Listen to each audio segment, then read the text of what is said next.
Morning, happy Tuesday, happy book review day. Today's book is The Future of Nutrition by Colin Campbell.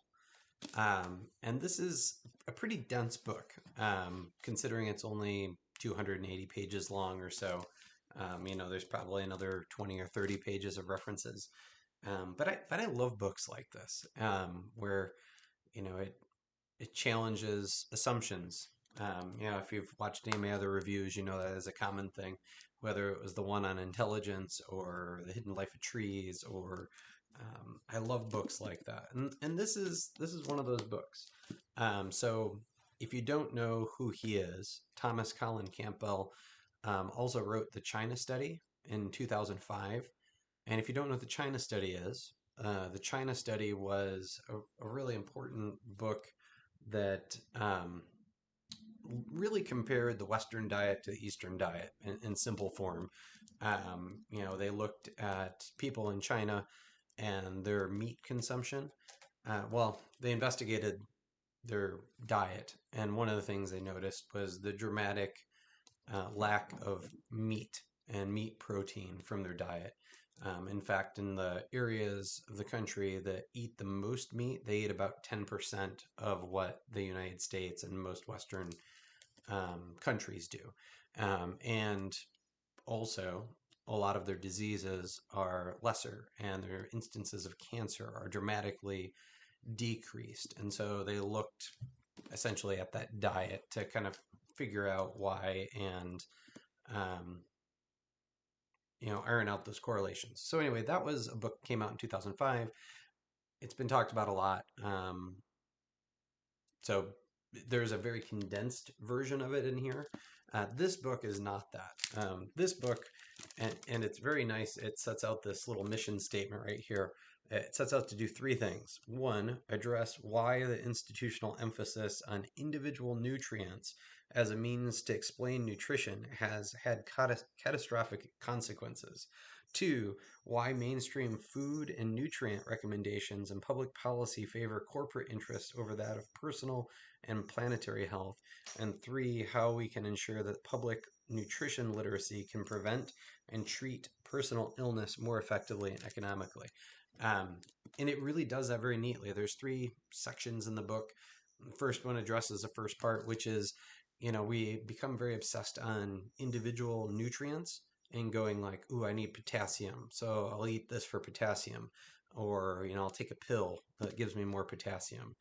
And the problem with that is then we neglect other nutrients, or we don't see them as important, and we start ranking these different nutrients, and it gets us in trouble because then we're depleted in a different nutrient instead. So that's kind of the first section of it. And then he talks about, and this is also part of the China study, is the whole food plant-based diet, which is instead of eating processed foods, eat the whole vegetable, the whole fruit, the whole whatever is naturally occurring. Avoid processed foods and refined things and that kind of stuff, which I'm sure is not any surprise to anybody who's looked into nutrients and health. And the vegetable part of it, the plant-based, is definitely the part that is probably the most controversial and will probably rankle the most people.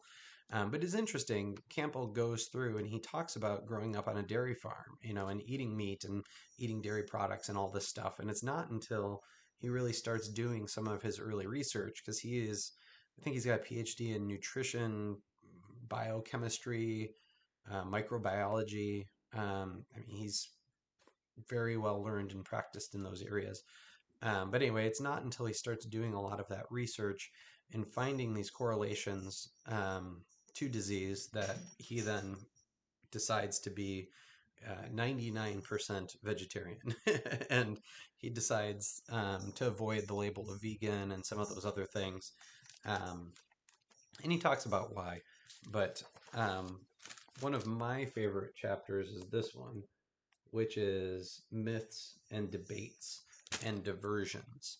And in there's a really interesting section on cholesterol, which even if you don't necessarily agree with his claim, I think is an important reminder to challenge those norms and the things that we've been told and just kind of assume as normal.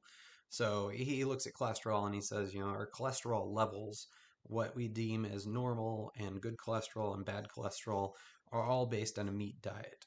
That there's no reason to assume that we need a certain level of cholesterol.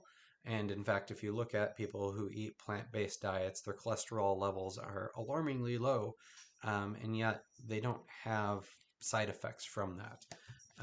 And so, just kind of that idea of like, again, challenging the ideas we've been told instead of using that as a starting point, kind of like the book about the, oh crap, what was it called? I have it over there, The Dawn of Everything, where they start challenging those norms and asking about history and evolution and those kind of things. Um, Walks through a bunch of things. At one point, then he says, what we should be asking instead when people ask, like, where do you get your protein from? Or, what, you know, show me the evidence for the plant-based diet or whatever. He says there's more evidence for the plant-based diet than anything else. And instead, you should be asking, what diet is there more evidence for that is healthy? And so that was kind of interesting. This chapter is all about recommendations. And it's not just recommendations for individuals, it's also recommendations for science, again, to, you know, not make assumptions based on previous research. That, that it is good to continue to challenge those kind of things. And then he follows it with an updated chapter at the end. He said basically he wrote most of this in 2020, and then COVID happened, and then he updated this, and there's not enough time in here at this point to address it fully, but he says meat contains inflammatory things, which we know leads to increased disease and susceptibility to bugs and that kind of thing. And plant-based things have anti-inflammatories. And, you know, not that eating plants are going to prevent you from getting COVID, but it may give you a better resistance to it. And I'll be interested to see if somebody follows that up and looks at the rates and diets and finds any kind of correlations. There are lots of charts and tables and evidence in here, um, including this one, which frankly is kind of illegible. um, but there's a series of tables tracking food and diet and disease that are pretty compelling. So I'm not advocating, just think it's a really interesting book. And the more I kind of listen to like what's going on, it seems like the direction we're kind of heading. And personally, I definitely eat more vegetables than meat. There's some things like eggs that I use in a way that maybe other people wouldn't necessarily. Um, but I also don't like a lot of the vegetable products that are supposed to look like meat or imitate meat. I don't need a fake hamburger, I guess. I would rather just eat the vegetables and think sometimes those processed things are maybe just as harmful, whether they're plant-based or not. I'm definitely on board for the whole food part of it. So anyway, um, T. Colin Campbell, The Future of Vegetable, or Future of Nutrition. Sorry. Let me know what you're reading. Thanks.